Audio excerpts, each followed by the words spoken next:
Welcome to another episode of Colourful. I am Senamile Zungu, joined in studio in Cape Town by my best friend, Stacey Jane.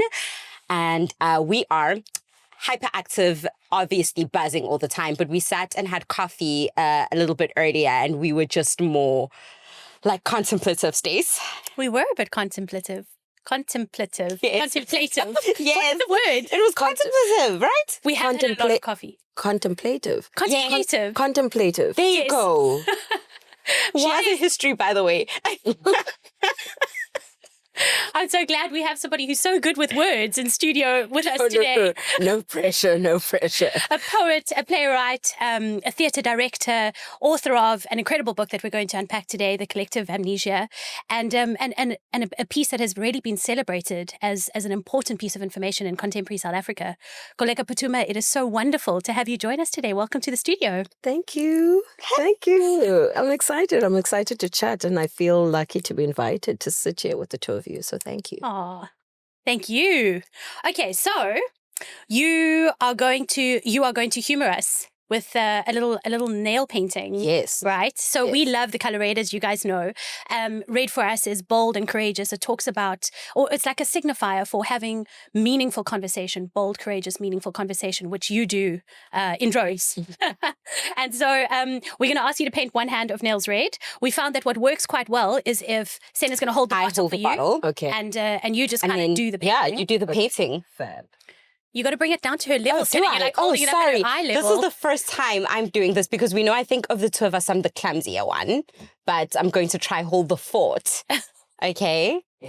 Koleka, I've been wanting to interview you forever. I've been reading a lot of your work ever since I was in varsity. And I think sometimes when I read all of your stuff, if I'm not, I'm on a journey of emotions. And every time I hear you speak, I'm on a journey of emotions. But one thing you get really right is nostalgia. Like sometimes I read your stuff and it hits me and I'm like, so in the spirit of that,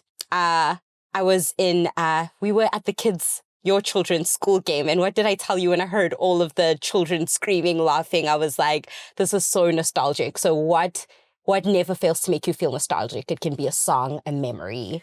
Ooh. I think one thing that never fails to make me feel nostalgic is food, actually. If there's like a smell of food, that often takes me back to certain memories of like where I was or what I was doing. Like smell for me is very activating. That is incredible. I think I have a similar thing as well with music. A song will take me back to a time and place, almost directly like to a date, if I can remember the time in my life or what I was doing. You, Stace? Well, I'm just sitting here thinking, does nostalgia always have to be a positive memory? Ooh. I don't know the answer, because I was actually reflecting on how I enjoy sketching, but and there's certain songs that I listen to when I sketch, and they take me back to that kind of like teenage angst period where I was getting all of my emotion out through sketching. But I can't recall if it's a positive experience as I reflect on it. Any thoughts? Is nostalgia positive? I have thoughts. Uh-huh. I think, and I'm quoting TikTok here, because there's like nostalgia TikTok. I think that no matter what you look at it, nostalgia is bittersweet in any sense. Even if it's a good memory or like a bad one, even if it's like the most positive thing, it always feels you feeling a little bit emptier. But I do think that memory is very fickle. So I do think we tend to romanticize certain periods of our lives, even if maybe in context they weren't that great. I don't know. I think nostalgia, maybe this is a bit of a silly description, but it's a bit of like a personal throwback, like an internal personal throwback. And that throwback can be positive or not so great. Yeah. But it's just a throwback that takes you to a place, a time, a feeling that is so specific to you and your experience and your life. And sometimes what that conjures up is really, really nice. And sometimes it's uncomfortable a little bit. And that's exactly the way you write. I mean, you speak so much about memory, and you draw on memories in your work. Tell us about that. I don't know if it's, first of all, is it okay if I put this over here? Yeah, Yes. sure. Are you done? Let's Yeah. start with, have you Are you you all good? done with your Because nails? No, I'm still going. So meticulous. Yes. Yes. They're quite naked, so I just want to make sure that I look good. you're good. You look incredible, but also that is an incredible red, Stace. Yeah, that's a new one, Jenna, by Beautiful. the way, because that other one was getting, it was the dregs, eh? I'm just very proud of you that you remembered to get it. Thank you. It's beautiful. When I started writing, I don't know if I set out to write specifically trying to talk about memory or remembering. But I think when I was born in this country and the time period in which I grew up, born in 1993, grew up here in Cape Town, but kind of grew up a little bit everywhere. My mom's family is from KZN and my dad's family is from the Eastern Cape. And so I grew up in a bit of an interesting time here in South Africa, not really knowing by experience everything that's come before. And so everything that I learned about what it means to live in this country, to be Black in this country, to be a woman in this country is something that I learned from school, learned from my parents, learned from peers, and picked up little bits and pieces from everywhere, but also mainly from the education system. And so when I started writing Collective Amnesia, it was also around the time of Rhodes Must Fall. And the student protests, I felt like, were stirring up a lot of conversation around education, around the curriculum, and around who we are as young people in this country and where do we fit, and how does everything that was promised to us, how is it materializing now, and what are we going to hold our leaders accountable for? So there was a lot of those conversations, and I think that really sparked a lot of questions for me that I wanted to start interrogating for myself, and start wading through. And so I think that going through that process of almost in a way being in conversation with the protests and with the students who were speaking and inspiring me to question myself, I think that led to that process of touching on different kinds of memories and thinking about what do I remember and how do I want to be in conversation with all of that for myself. I think that's kind of how I came to that with the collection. So I want to talk a little bit more about that because you've given us a very important context. And I think as I was reading the book myself, being a student at the time of my first year being like 2016 and coming into it fresh off like what was Fees Must Fall and the first few years of that, I was immediately, sometimes I describe it like a baptism by fire. You come in and you're immediately aware of all of these politics in which a school system keeps you insulated from, or the world that you know as a child, and moving through the world. And I guess I want to find out, as you were navigating all of these and questioning, what do you remember? How do you come across? Were there moments of, I want to know, take me through the moments of more anger with what you realized you remembered and what you had forgotten that was then being brought to the forefront, or a truth you thought you knew was true, or a betrayal that came with that? It's an interesting question. I'm trying to think about, I am trying to think about the moments of anger and if I had any, I'm not sure if I remember them. I think I had more curiosity about why things were the way that they were. I also know that this was also the period when young people were sort of questioning and pushing back against this idea that we are free or that we were given freedom. And so how does freedom look like when certain parts of South Africa are the way that they are and a lot of people are still suffering? And so what is freedom if a lot of people are still living through the residue of our past? And so, yeah, maybe that made me angry, but I think more curious than anger, and wanting to figure out how to put that all into poetry in a way that asks more questions rather than trying to come to like answers or conclusions, if that makes any sense at all. It does. And, you know, Senna and I were both reading your book together, specifically the Collective Amnesia. And there was a particular line, and if we're talking about curiosity, there was a particular line that we spoke about trying to understand. And you mention, you say that white women and black men speak about black women as though you are already dead. That's a paraphrase. Can you explain to us what you meant by that? It's always so weird talking about like, or trying to put your mind back into something that you created a while ago. But I think I can try and reflect on it retrospectively.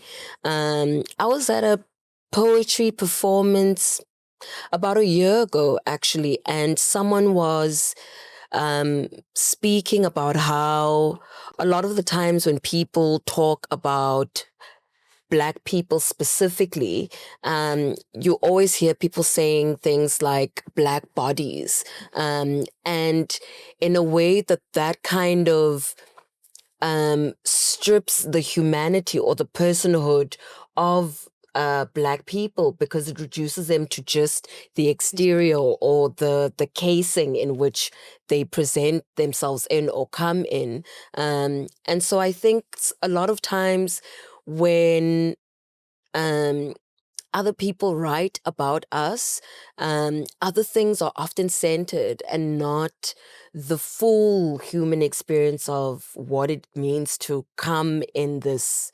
body, vessel, spirit. And there's just so much. It's not just the trauma and the pain and the suffering and all of that. Like, Black women are fabulous in real life, and we paint our nails red in podcasts, and there's a lot of other stuff going on. And it's not just whatever narrative we often see like regurgitated back to us. But we're seeing a shift of that. We're seeing a lot more people write Black women into like the full spectrum of what it means to be human beings and to be fabulous. I agree with that. I do think we are seeing a shift, and particularly I want to take it to intersectionality, because your work acknowledges that complex and full spectrum of identity that transcends centering the pain of Black women, transcends centering the pain of queer people. And I guess, I do want to ask about your sort of intersectional approach, especially when it comes to like being a queer Black woman. How are you able to communicate all of those intricacies to a reader who has no idea or has sort of like a more homogenous view of identity? I think maybe I think it's also that I don't have a desire to necessarily explain anything, and feeling that whatever life experience or research that I've done to communicate a certain subject matter, that is enough. Like that whatever I come with already does the work of bridging all of those different identity and experiences. And so if I write about that and put it in something like a play or a collection of poems, that is enough. And so there is somebody who shares a similar experience who's gonna find something in that, but it's not necessarily that I need to explain anything or that I need to like reach further than. Yeah. And hold someone's hand through that? Or is Yeah. that like very intentional? Because here's what we debate about back and forth, and we've been asked this question of when speaking in a world that is like whatever, aiming to bridge divisions, does it cross the line between being violent on the person who is marginalized to actually take you through and consistently reach out and simplify and explain, versus also it being very necessary to open up those conversations. So we grapple with that all the time. When are we like, nah? And when do we like, okay, sit down, step one? Mm-hmm. It is such a like a delicate line,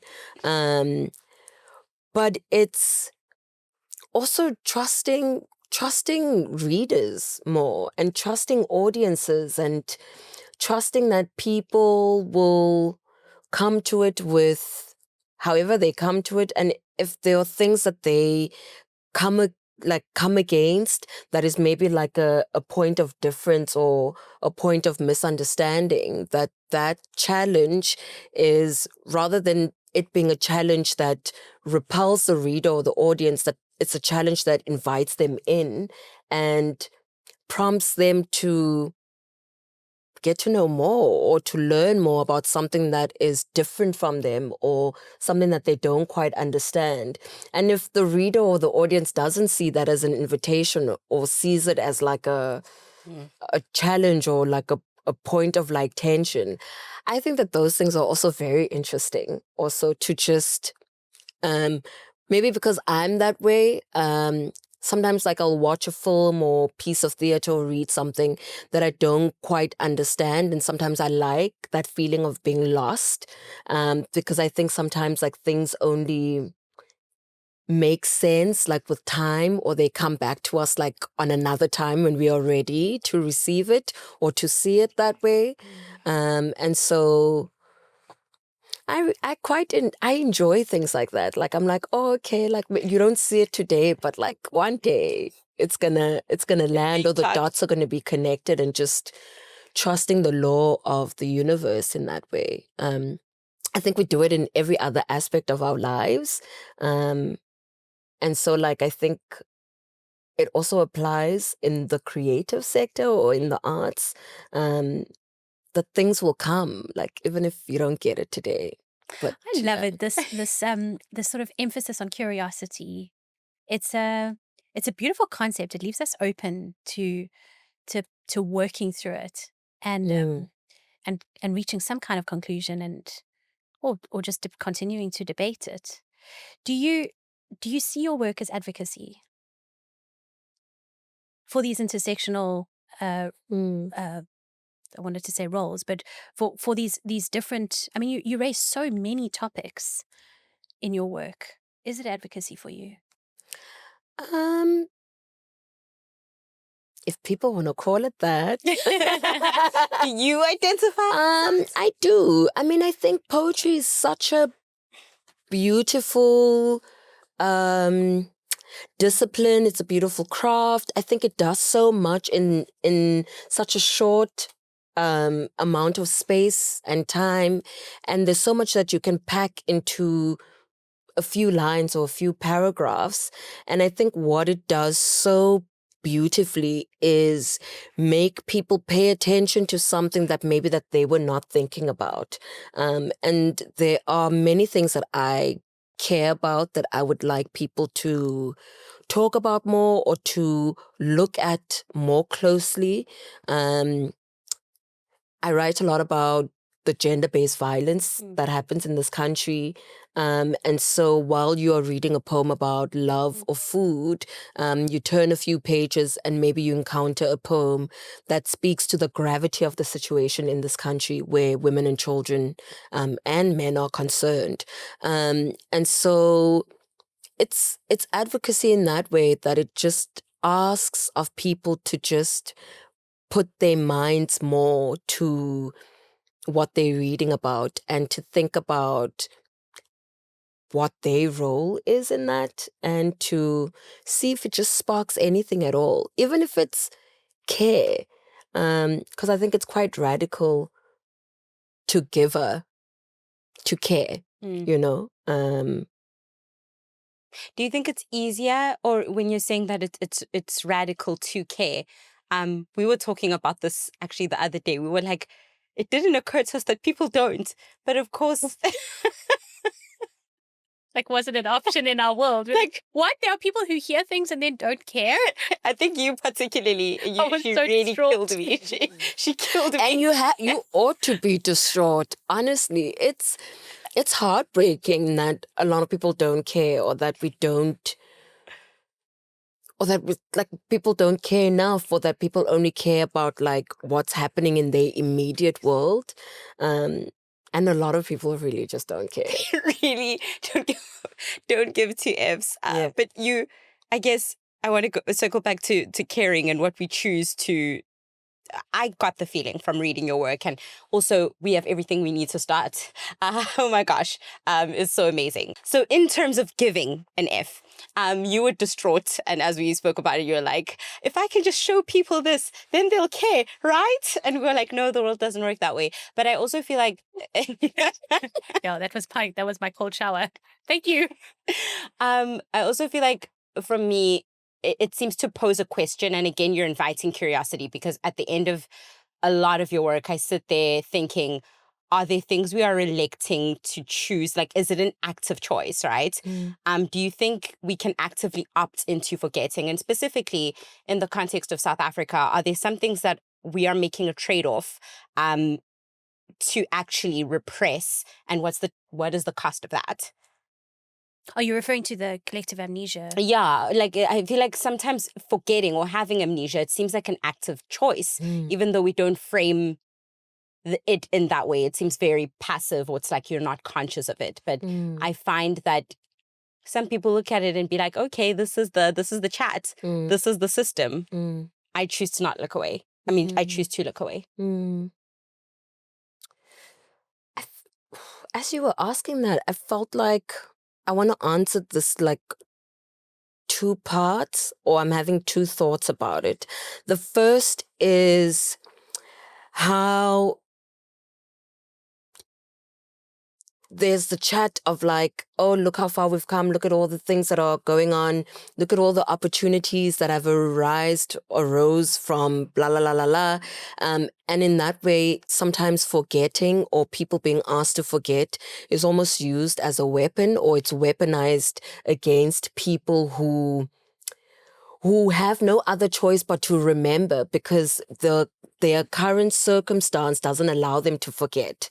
And so they have no choice, because everything reminds them of where we've come and what hasn't happened for things to be better for the immediate situation. And so often I feel like the people who are in better conditions, or who have benefited from people forgetting, or us forgetting, often weaponize the amnesia against other people.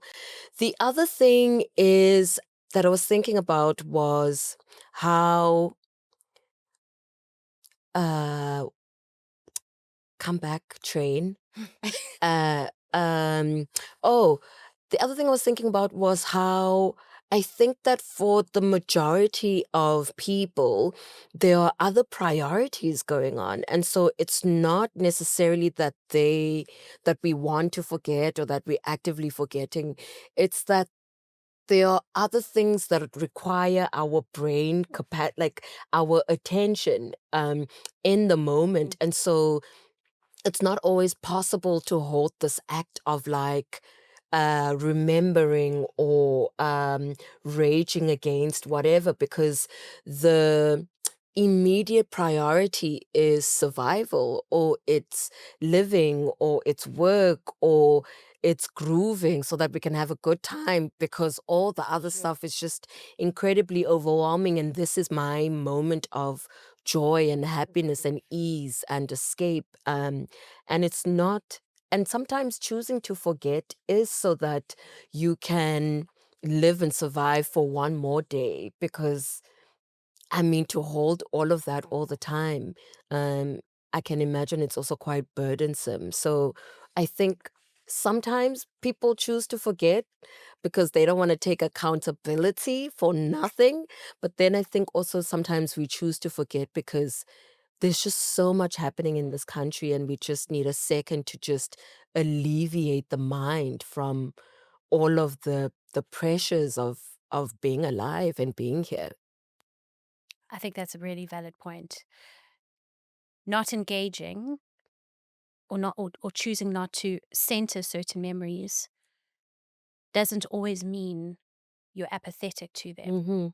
I think that's a very valid point.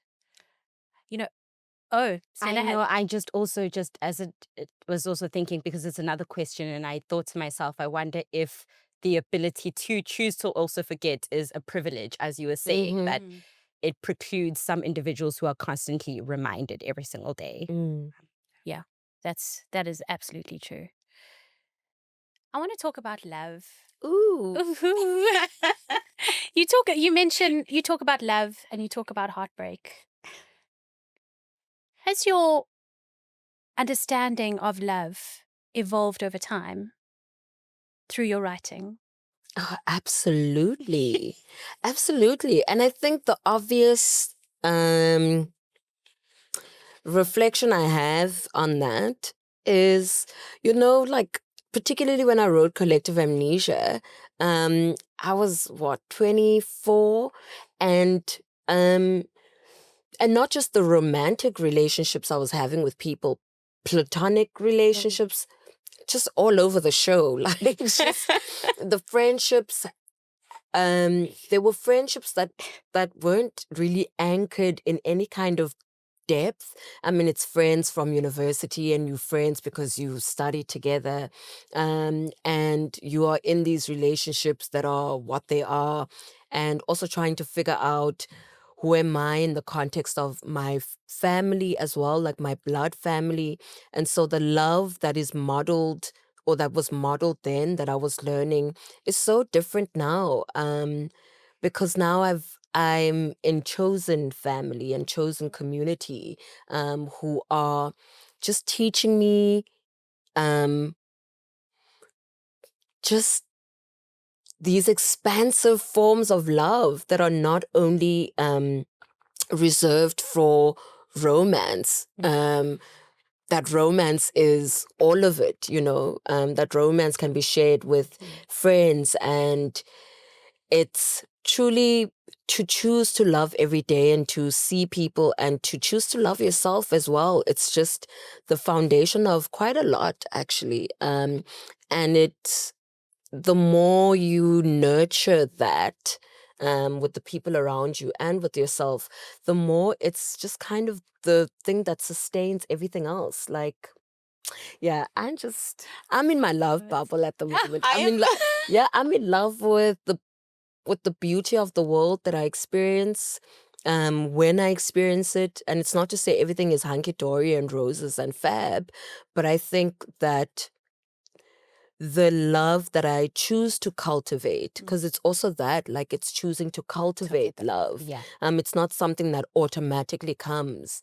That you wake up in the morning and you automatically have all of this love bubbling inside of you, because the reality is that the world at the moment is also quite harsh, Yeah. and there's a lot going on.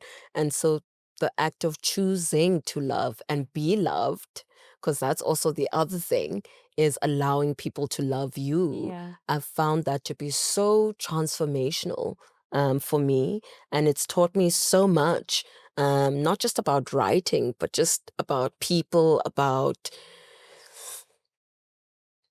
life, and yeah, just letting that bleed into everything. It's just fab.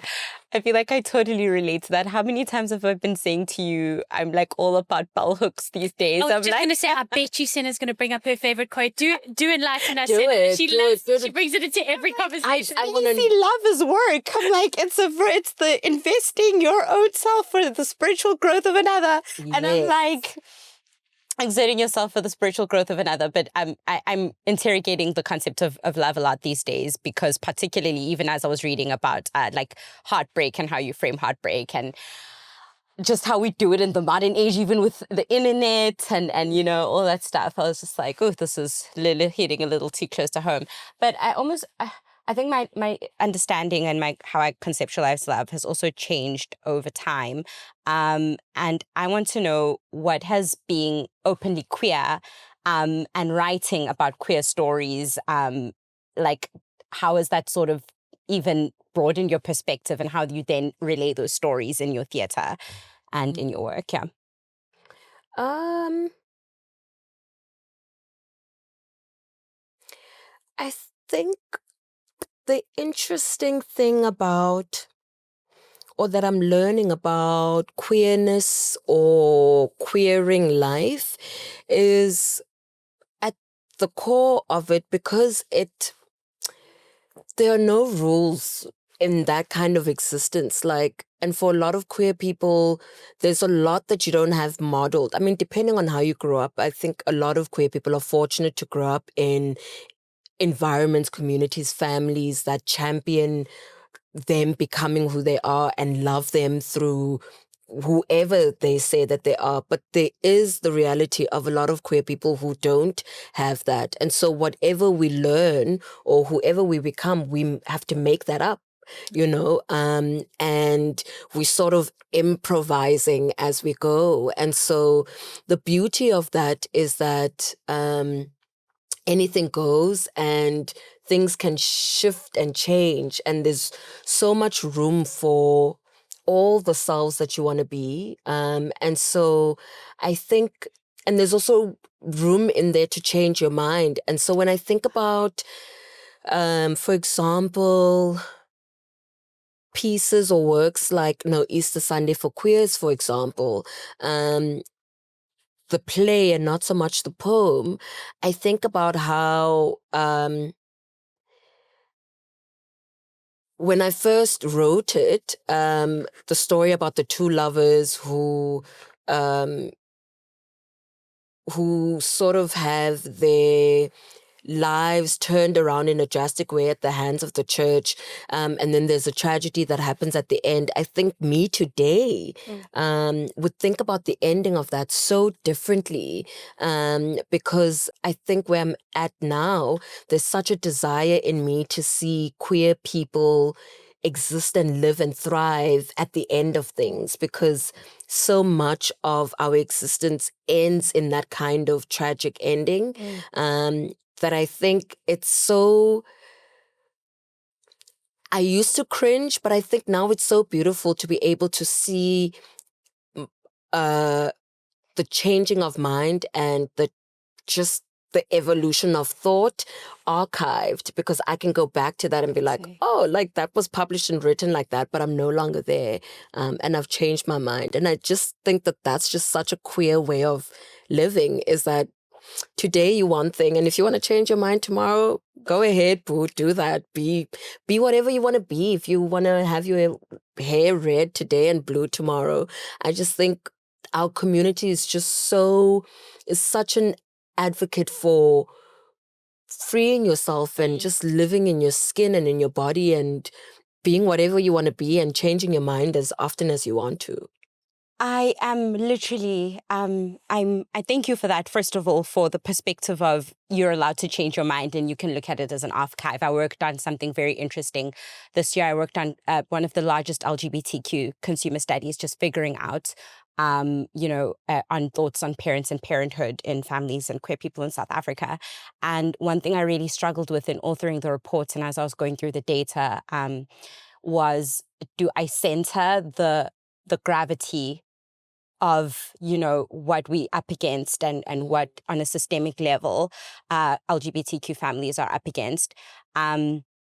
Or do I also center like the stories of joy, of love, of freedom? What do I want to be the loudest sort of tone, and how do I balance that? And it's how I feel when I read your work, is you seem to strike this perfect balance.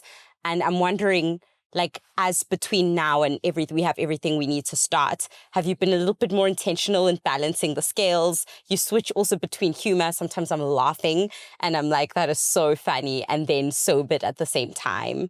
Was that intentional? Has it always been your intentional to approach your art in that way, in a balanced form? Well, thank you. Now I hear that it's balanced. I think for me, all of it is important. For example, we have everything. Woo! Let's close. Okay. Whew.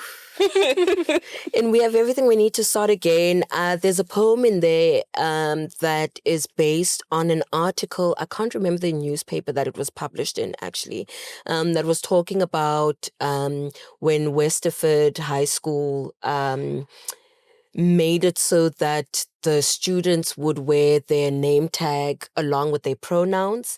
And that changing in the education system, where you see high schools and primary schools having this conversation around gender, around bathrooms.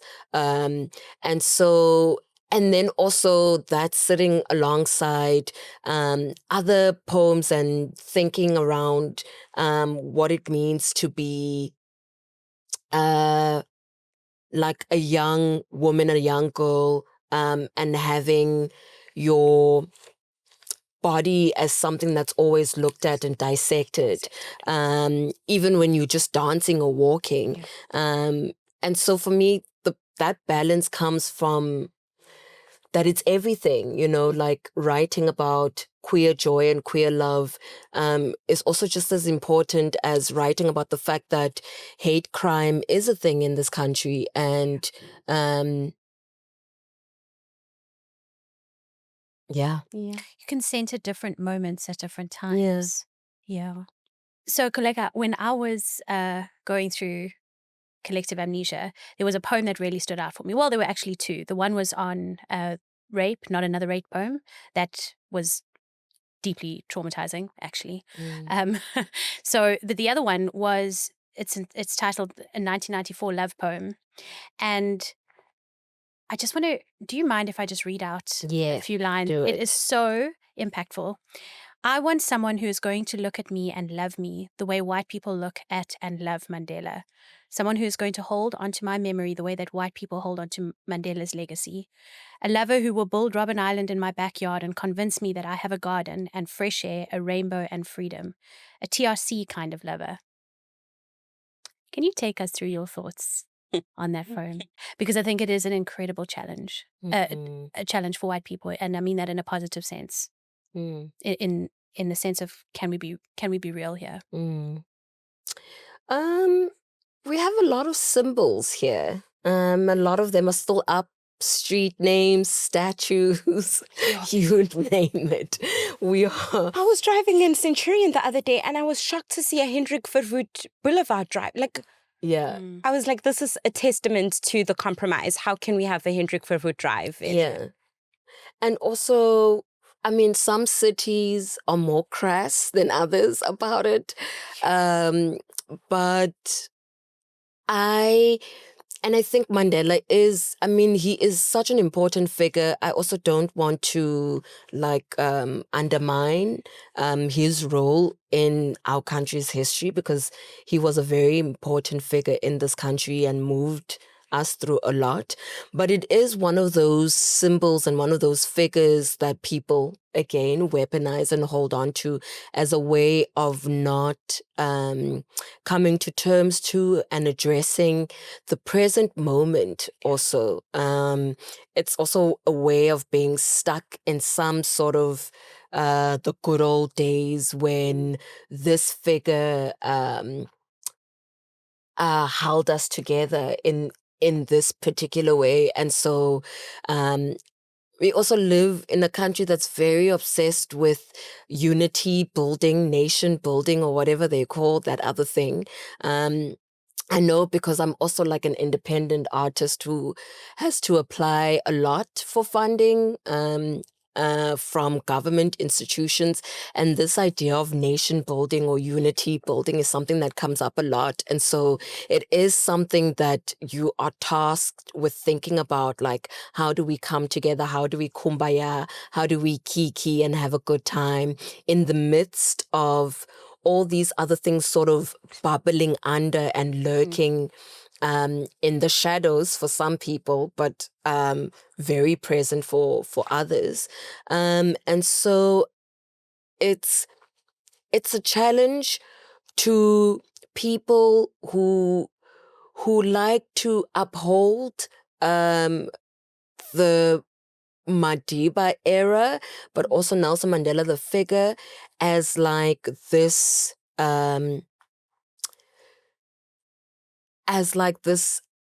aspirational unifying symbol that we can either never go back to, or that we will never reach that kind of coming together. I don't know how else to put that. When in reality, I think that there's so much that needs to happen before we can even do that. And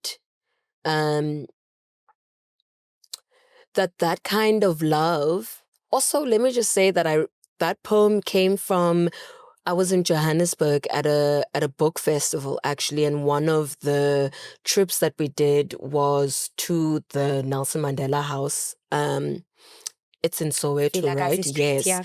And just observing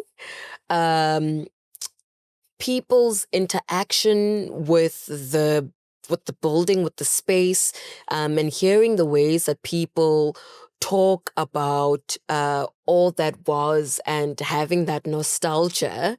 Again, I think this is also where that nostalgia can also be a bad thing, when it just keeps you not in the reality of what is, but you sort of kind of always stuck in this what was and wanting to go back to that. But the reality is, this is where we are now, and we can't hold hands and kumbaya until we acknowledge certain things, and until everyone is taken care of and can live and thrive in this country as much as other people do. And that's the tea, unfortunately. Well, fortunately. That is the tea. Mm. This almost performative idea of Rainbow Nation is like a plaster for what's sitting underneath unrecognized.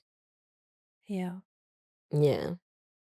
So we Senna, I know, loves the title of your latest work. We have everything we need to start again. Do you think we do as a nation? I don't know, as a nation. I know saw something on Instagram actually. I'm almost reluctant to quote it because I'm like, oh, I'm gonna butcher that. But I saw somebody post a video that said there's enough wealth and resources in the world to feed everybody like 5 times over, or something like that. So I think that there's enough to go around, and it's quite this idea that there's lack, or that only some people can have things and other people can't, is also such a colonial approach and way of thinking. But I don't know about the nation, but I think that us as people in our respective communities have quite a lot of resources amongst ourselves, and I think sometimes we undermine the intelligence of our bodies, of our spirit, everything that we have been given already as we come into this earth. And there's quite a lot in there to tap into, to renew ourselves, to redirect ourselves as often as we need to. And I know that sometimes that can feel like it's not true, because we get stuck. We are humans. We get stuck, or we get lost, or we feel like, oh, I'm in bit of a bad place and how do I move forward from this or how do I start again?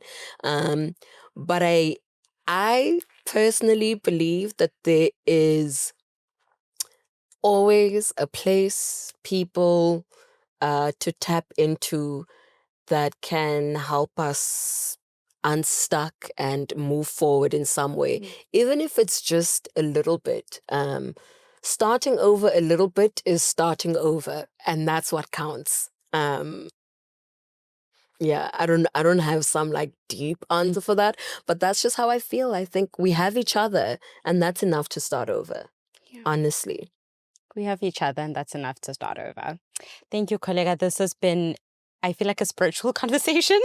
It's like it's been so nourishing for both of us, and we've really been wanting to chat to you for some time. So thank you for honoring the invite and joining us in studio. Thank you. And thank you to Kantar and their Pride Employee Resource Group who have sponsored this episode. It's going to come out in October for Pride Month, so we're very grateful to them. Thank you for being in studio with us today. Thank you. I appreciate all the questions, all the meandering. Can we see nails? Can we see the nails? I don't know if I did a fabulous job, but there you go. We've seen a lot of Incredible. one hand of red nails. We've seen a lot, and that looks pretty admirable. I'm going to go out into the world as a bold individual. Hey. Like you weren't there before. Yeah, as if you were completely. Just bolder, red and bolder. Love it. Till next time.